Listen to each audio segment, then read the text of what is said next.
Arizona, because I'm an Arizonan, born and raised. I understand our state and I understand the issues facing our state. And the number one issue that is impacting all of Arizona is public education. We've had teachers, including in southern Arizona, walk out at the end of the legislative session. They're demanding good public schools, quality public schools. And regardless of where you are, southern Arizona, rural Arizona, Maricopa County, folks want the exact same thing out of public schools. They want their public schools to help their kids do better than they did, and it'll be my first commitment. It turns out, however, that education is also our best economic driver. That in southern Arizona, the University of Arizona has always been a great institution that has been very important economically for Tucson with respect to high-wage jobs and industry coming in, high-tech industry. And so my investment in education from kindergarten all the way to the university is fantastic for Arizona's economic development as well. Well, so the issue of funding is a state level. To the extent that your viewers may see, but it is almost half and half, the state contribution and the local contribution. And when the state cuts back, and the state has been cutting for a decade, it puts more and more pressure on every single local school district to pass bonds and overrides to fill in the gap. And that pressure is being felt. It's being felt by teachers. They walked out not because of TUSD. They walked out and they went to the Capitol because of the governor and the legislature who was not funding public education. And so I think that folks at the local level need to understand that this is a partnership on behalf of the state and local school districts. And right now, the governor and the legislature is not doing their part. Well, first off, we stop cutting. And we take existing revenue and we put it into public education. Second, there are tax credits that are taking public money and putting it into private schools. We need to close those and put public money back into public schools. Third, there are tax loopholes, exemptions that we need to look at and ask ourselves, are these exemptions still in the best interest of Arizona, or should these dollars be best used for public services like public education? And then last, I believe that Arizonans are ready to vote on an initiative for a dedicated revenue source for education. 270,000 Arizonans signed the Invest in Ed petition to put it on the ballot. They were looking for an opportunity to have their voice heard. The Supreme Court took it away, and I believe Arizonans are ready to invest in their public schools across the state. Did you help write the measure at all? No, I did not help write the measure at all. No really involvement, you just supported it? No, did not help write the measure at all. I supported it just like every other educator out there. I'm an educator first and foremost, that's what I do. And like many educators, when you hear the claim that you it's ridiculous. It's ridiculous. I mean, look, if you look at not just that claim, but just about every other claim that is on to television break between this interview, it's a ridiculous claim. Look, the reality is that rather than slinging mud at me and rather than trying to create falsehoods and lies about me, Doug Ducey doesn't have a record to stand on, particularly in education. At the end of 4 years, look, our schools were in crisis when he walked in the door. Our schools were in crisis when, the end of this last legislative session, 75,000 teachers stepped up because they want quality public schools.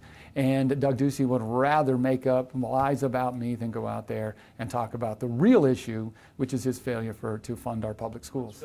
I just left on a Tuesday morning a group of about 30 teachers who were knocking doors on their spring break to change leadership. No, they're not happy.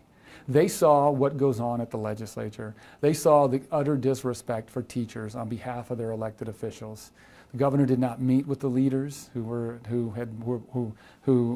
organized and put together this, what I think is a really brave demonstration on behalf of our teachers. I think our teachers saw their elected officials and the utter disrespect that they showed for teachers in the teaching profession, and they're ready to change leadership. They're looking for trust. Ultimately looking for leadership that they can trust and leadership that trusts them. And as an educator and as a product of Arizona's public schools, and I have 2 daughters in Arizona public schools, I am invested as every other Arizonan in the success of Arizona public schools. I respect and trust teachers, and ultimately they're looking for trust. They want to be treated like professionals. And to be treated like a professional means you are paid like a professional. In my opinion, as long as you have to work 2 or 3 jobs to stay in the classroom, it's not a profession. But second, our teachers are looking to teach again. We put such an emphasis on standardized testing, and it should be put on creativity, real world outcomes and get back to teaching again. If you look at where quality jobs are connected, almost exclusively, they're tied to the universities.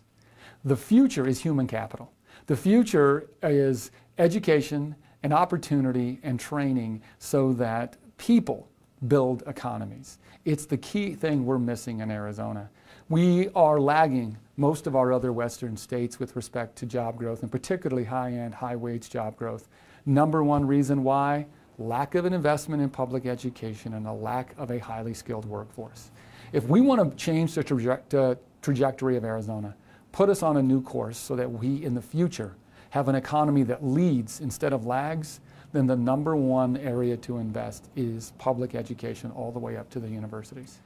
So what we're... It's like, how's it solved? I mean, it's not, because it's not really, it doesn't really sound like it's a quick fix. Well, there is no quick fix. We've got to have a sustained program in this state, a focus, a vision that continues to move this state. We need to work from the outside and bring in businesses to Arizona. We can't stop doing that. We're going to continue to do it.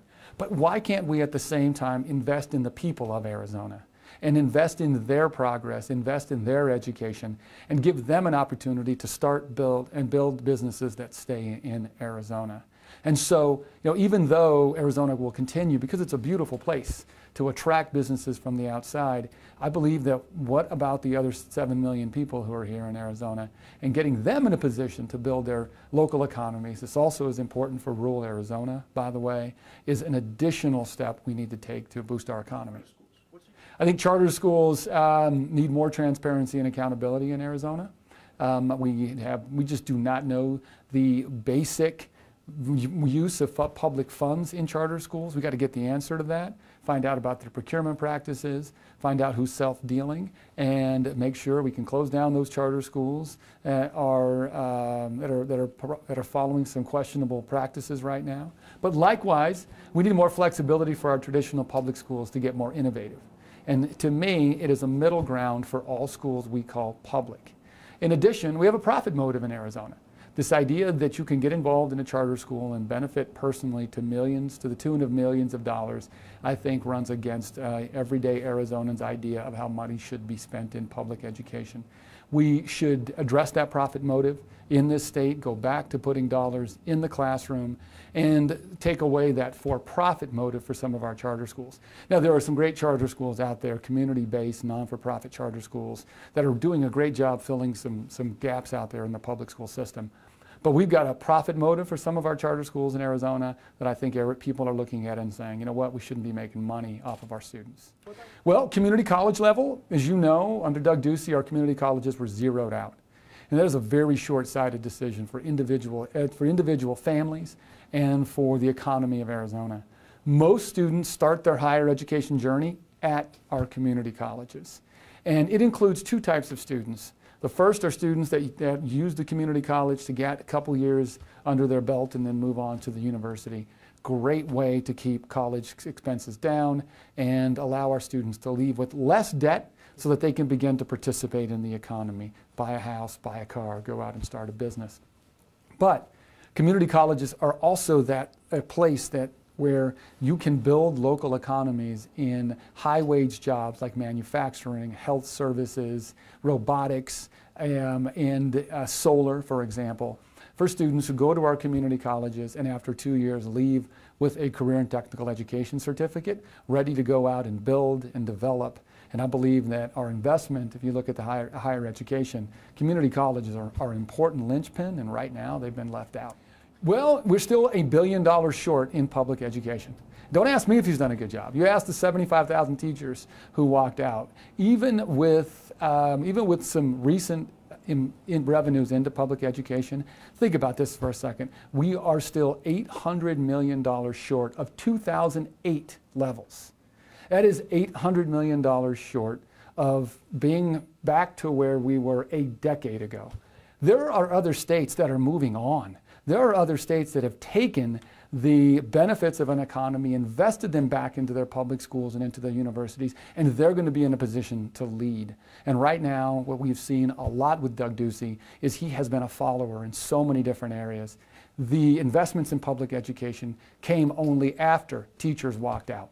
You're talking about charter school accountability, which has been a problem in this state for years now. And yet, after 4 sessions, we still haven't seen anything meaningful happen with respect to CEOs walking away with millions of dollars.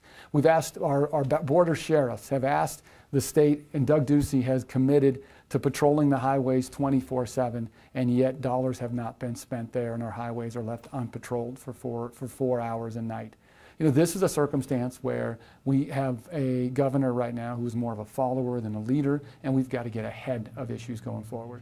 This isn't a should. The federal government is in charge of border security. And if you talk to the agents at the border, county sheriffs and the like, they have said very clearly that a unique state responsibility. And I'm a former infantryman, so I got some idea of how it works. When you work as a unit for the purposes of protecting, you do your job so that everyone else can count on you. They've been very clear and mentioned to the governor early that they needed the highways patrolled.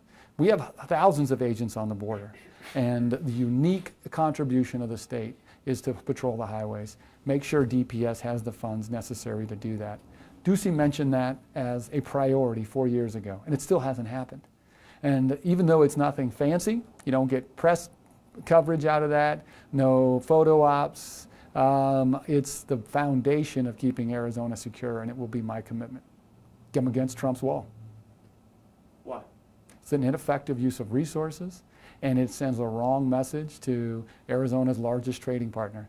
If you talk to Tucson, putting up a physical structure across southern Arizona between Tucson and I think 1/3 of its economy, which comes from Mexico, is a terrible economic idea. So it's an ineffective use of resources. Well, what we need to do, and when you think about border security, and let's be clear, this is a federal issue. So even though we can talk about it all day, this is going to be addressed at the federal level. I think we need to get smarter about border security. If you talk to agents at the border, they will tell you most of the activity, drug activity and the like, is coming right through our ports. And they're looking for more resources at the ports of entry. Not in the isolated parts, but in the ports of entry. With respect to other parts, technology is a much smarter way to go. You know, right now, if you were going to secure your home, you wouldn't build a big wall around your house. You would use cameras, you would use technology, and you would use resources and technology that is lighter, that is more adaptable to do it, and I think we got to take that same approach to border security. I've never said it, no. I was critical of ICE. I will continue to be critical of ICE as long as they are separating children from families, from their families. It's a human rights issue to me, and one in which we are losing our values with respect to immigration. As a father, I feel it is it's a moral duty to stand up and say that as a country we should not be and should never stand for the separation of families. It's a huge issue. It's just not an issue that all the state is talking about. You get outside Maricopa County into rural Arizona, and it is one of the top questions that I get is water. For us to address our water future, we need to have trust. And it means you need to bring every stakeholder to the table and talk about what everyone needs to do. This is not a regional conversation, because what happens in northern Arizona impacts Phoenix, what happens here impacts Tucson, and you have got to bring everyone together and start a conversation that is built on transparency and trust. What's happened to date is Doug Ducey has pitted some stakeholders against others, and that's not how we're going to get through this.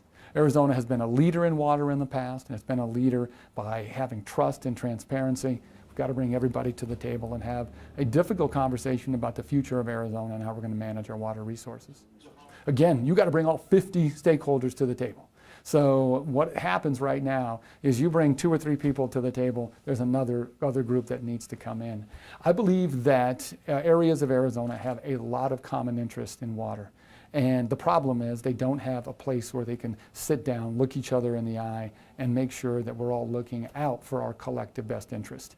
That is exactly what we need to do, and that'll be I am not going to miss that opportunity as governor to bring those stakeholders together. Water comes up quite a bit. Education comes up quite a bit. Probably the single biggest issue is education, because there are southern Arizona communities looking for opportunity and economic development and recognize that education is central to those efforts, and education comes up quite a bit.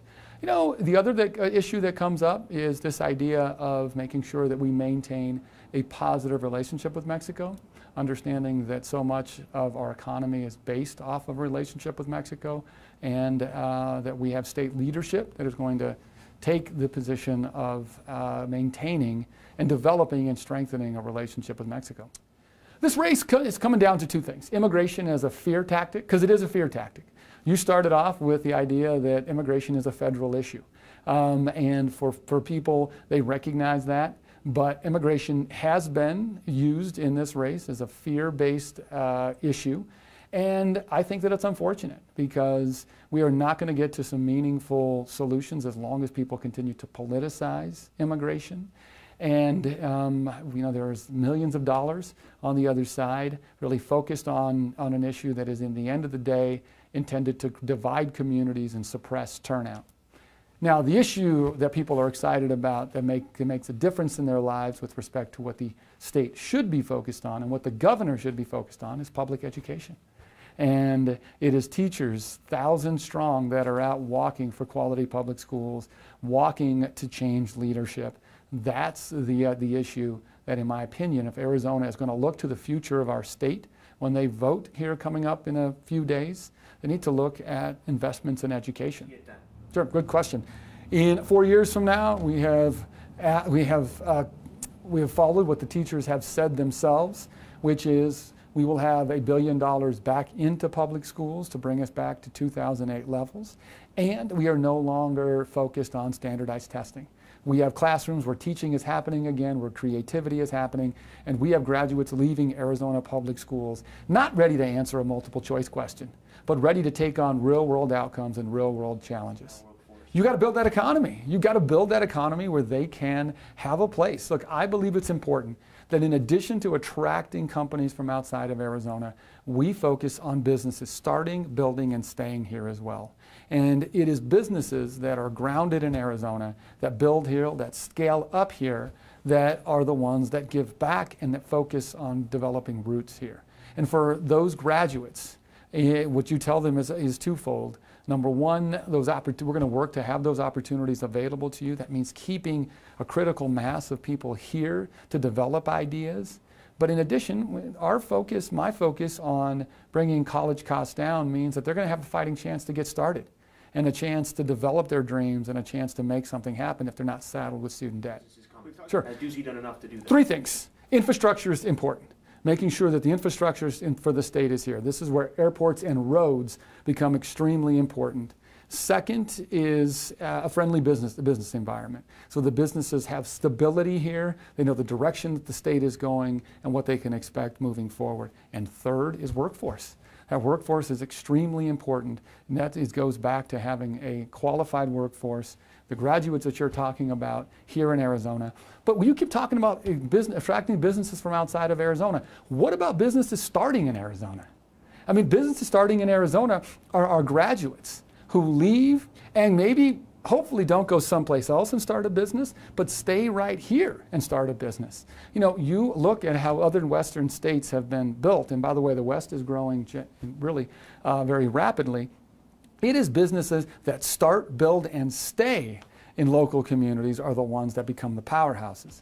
And from my perspective, investing back in the people of Arizona means investing in their opportunities to create those local businesses, giving them an opportunity when they graduate, so that we're not just attracting from the outside, we're building from within Arizona.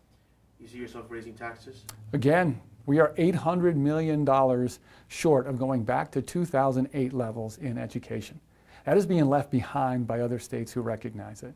You know, we have got to invest, and I said I was specific about my plan.